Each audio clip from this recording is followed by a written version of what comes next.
පෝලන්තයේ මම ඕන තරම් නයිට් ට්‍රේන් වල ගිහින් තිබුණට නිදාගන්න පෙට්ටික ගියේ අදයි. ඒක අලුත්ම අත්දැකීමක්. රෑ 9 මාට ට්‍රේන් එකේ නැග්ගහම උදේ 6 වගේ වෙදි තමයි මට වර්සෝවට ළඟා වෙන්න තිබුණේ. ඉතින් පැය 8 මාරක විතර ගමනක් හරිම නිදහසේ පහසුවෙන් නිදාගෙන ආවා. ට්‍රේන් ටිකට් එක නෝමල් ටිකට් එකට වඩා පොඩ්ඩක් ගණන්. ඒත් හරිම සැප පහසුව එන්න පුළුවන්.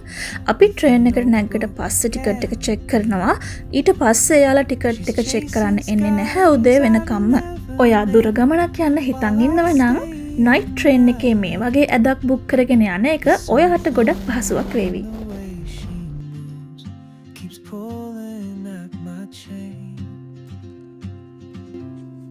Oh, traveler, you carry the sun.